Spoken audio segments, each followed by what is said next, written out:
আসসালামু আলাইকুম। আজকে আমাদের আলোচনার বিষয় হার্ট অ্যাটাক কীভাবে প্রতিরোধ করবেন। হার্ট অ্যাটাক, যেটাকে আমরা করোনারি আর্টারি ডিজিজ বা মায়োকার্ডিয়াল ইনফার্কশন, করোনারি সিনড্রোম এগুলো বলে থাকি। আমাদের হার্টের হৃৎপিণ্ডের রক্ত চলাচল করে করোনারি আর্টারির মাধ্যমে, এই জন্য একে করোনারি আর্টারি ডিজিজ বলে।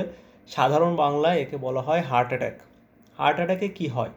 হার্ট অ্যাটাকে শিরা ধমনীগুলো হৃৎপিণ্ডের নিজস্ব ব্লাড সাপ্লাই দেয়, সেখানে যদি চর্বি জমে কোনো কারণে ব্লক হয়ে যদি কোনো একটা নির্দিষ্ট এলাকায় হার্টের হৃৎপিণ্ড কোনো একটা অংশে যদি ব্লাড সাপ্লাই না যায়, তাহলে কয়েক ঘন্টার মধ্যে হার্টের ওই মাসেলটা, ওই অংশটা পচে যেতে পারে। একে ইনফার্কশন বলে, মায়োকার্ডিয়াল ইনফার্কশন বলে।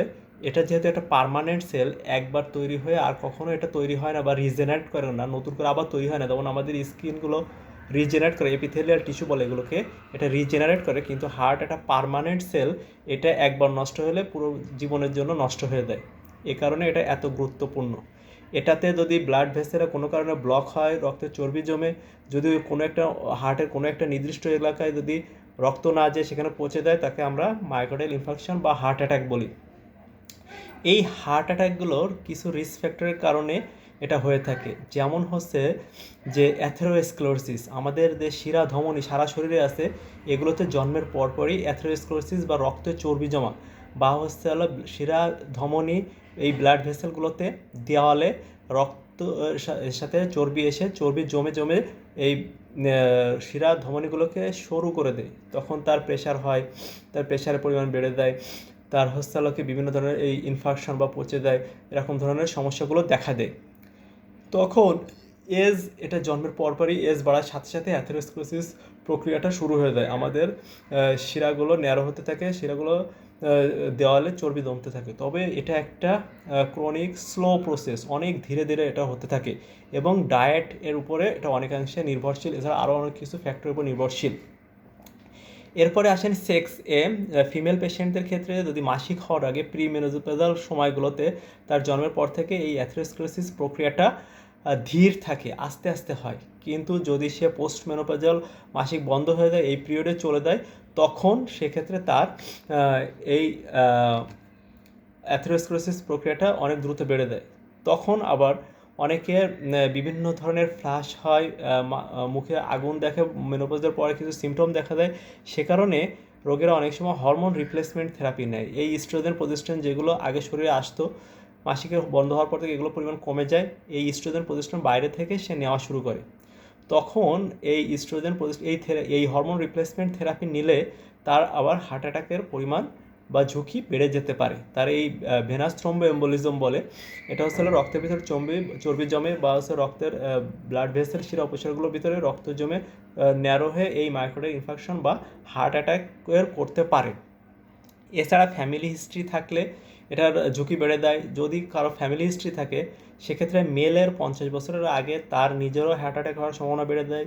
ফিমেলের ক্ষেত্রে, মহিলাদের ক্ষেত্রে 55 বছরের আগেই তার আবার হার্ট অ্যাটাকের পরিমাণ বেড়ে যায়, যদি তার পরিবারের কেউ এই ধরনের সমস্যা থাকে। এছাড়া যদি আপনি ফিজিক্যাল অ্যাক্টিভিটি, আপনি যদি কর্মকাণ্ড কম করেন, বসে বসে কাজ বেশি করেন, যদি আপনার হাইপার কোলেস্টেরোলেমিয়া বা টিজি বেশি থাকে, এটা আমরা আপনার সিরাম লিপিড প্রোফাইল দেখে করতে পারি, সেক্ষেত্রে আপনার এই হার্ট অ্যাটাক বা মায়োকার্ডিয়াল ইনফার্কশন হওয়ার সম্ভাবনা বেড়ে যায়। এছাড়া কিছু সিনড্রোম আছে, যেমন অ্যান্টিফসফোলিপিড অ্যান্টিবডি সিনড্রোম। এটা প্লাটিলেটের সমস্যার কারণে, প্লাটিলেট যেটা একটা স্টিকি আঠালো জাতীয়, এটা ব্লাড ভেসেলে বসে ভেনাস থ্রম্বো এম্বোলিজম করে ন্যারো করে এই হার্ট অ্যাটাক বা আপনার মায়োকার্ডিয়াল ইনফার্কশন করে দিতে পারে। এছাড়া আরও দুটো বড় ফ্যাক্টর আছে। একটা হচ্ছে হাইপার টেনশন, ও নিজে অ্যাথেরোস্ক্লেরোসিস থেকে নিজে হাইপার টেনশন হয়, বিপি ইনক্রিজ করে।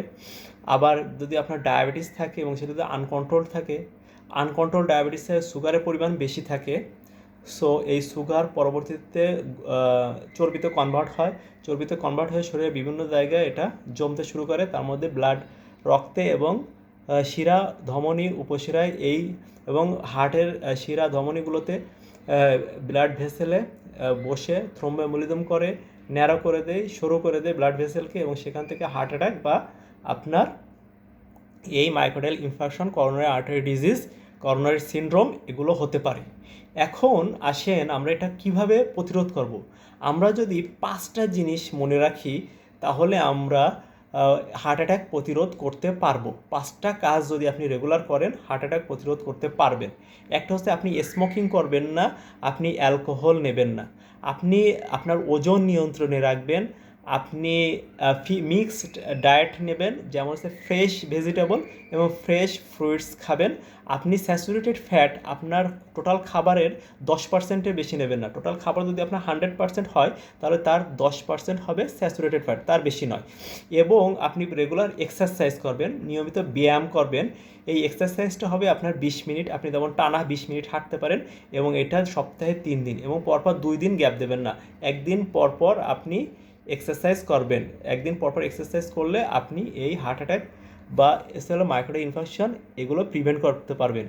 এই 5টা কাজ, স্মোকিং না করা, আপনি অ্যালকোহল না নেওয়া, সপ্তাহে 3 দিন এক্সারসাইজ, আপনার যদি ওজন নিয়ন্ত্রণে রাখেন, আপনি যদি mixed diet, fresh vegetable, fresh fruits খান, আপনি যদি 10% স্যাচুরেটেড ফ্যাট, 10% চর্বি বেশি না খান, আপনার টোটাল খাবার 100%-এর 10 ভাগ চর্বি খাবেন আর বাকি 90 ভাগ প্রোটিন এবং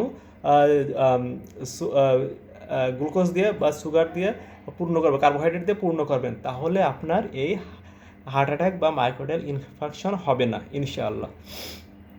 এখন আপনি ওজন নিয়ন্ত্রণে রাখার জন্য একটা সূত্র আছে, এটা হচ্ছে বডি ম্যাস ইন্ডেক্স, বিএমআই বলি। এটাকে kg/m², এটা আপনি ক্যালকুলেটর দিয়ে আপনার নিজেরটা বের করবেন। এটা 18.5 থেকে 24.9-এর মধ্যে নর্মাল। এটার মধ্যে রাখার চেষ্টা করবেন। আপনার ওজনকে কেজিতে বের করে উপরে কেজি রাখবেন, নিচে আপনার হাইটটাকে মেপে ওটাকে মিটার বের করবেন। যদি আপনার 165 সেন্টিমিটার হয় তাহলে 1.65 মিটার, এটাকে হোল স্কোয়ার দেবেন, তাহলে উপরে কেজি আপনার দেখে কত কেজি, নিচে এটার স্কোয়ার, মিটার স্কোয়ার, আপনার হাইটের মিটার স্কোয়ার, এটাকে ভাগ করে যে ফলাফল, এটা যদি আপনার 18.5 থেকে 24.9-এর মধ্যে থাকে তাহলে আপনার বিএমআই ভালো এবং তাহলে আপনার হার্ট অ্যাটাক বা আপনার হচ্ছে মায়োকার্ডিয়াল ইনফার্কশন হওয়ার সম্ভাবনা কম থাকবে। আল্লাহ হাফেজ। আজকে এ পর্যন্তই, পরবর্তীতে আমরা নিশ্চয়ই অন্য কোনো বিষয় নিয়ে কথা বলবো ইনশাআল্লাহ।